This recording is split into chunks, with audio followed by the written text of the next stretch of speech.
حضرت علی نے فرمایا، عقل مند کی عادت ہے کہ وہ ضرورت یا دلیل کے بغیر بات نہیں کرتا۔ بارش کا قطرہ سیپی اور سانپ دونوں پر گرتا ہے، جبکہ سانپ اسے زہر بنا دیتا ہے اور سیپی اسے موتی، جس کا جیسا ضرب ویسی اس کی تخلیق۔ حضرت امام علی نے فرمایا، ہر شخص اپنے جیسے ہی کی طرف مائل ہوتا ہے۔ حضرت علی نے فرمایا، برے ساتھی سے تنہائی اچھی ہے۔ غرور اور غفلت کا نشہ شراب سے بھی زیادہ ہوتا ہے۔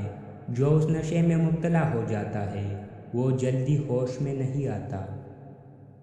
صرف پیسے کا ہونا رزق نہیں ہے، نیک اولاد، اچھا اخلاق اور مخلص دوست بھی رزق میں شامل ہے۔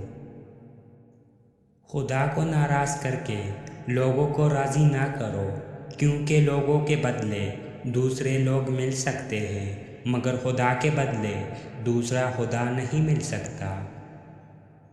انسان کو بات کرنے کے لیے 1 سال کا وقت لگتا ہے، پر کون سا لفظ کہاں استعمال کرنا چاہیے یہ سیکھنے کے لیے پوری زندگی لگتی ہے۔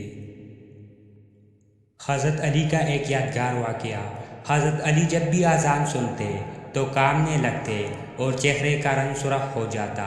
کسی نے پوچھا تو بتایا کہ اتنی بڑی ہستی کا بلاوا آیا ہے، نہ جانے میں حق ادا کر پاؤں گا بھی یا نہیں۔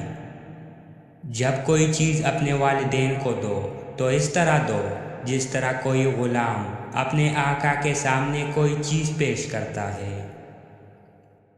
تم کسی کو چاہو اور وہ تمہیں ٹکرا دے تو یہ اس کی بد نصیبی ہے، اور اس کے بعد تم اسے زبردستی اپنانا چاہو تو یہ تمہارے نفس کی ذلت ہے۔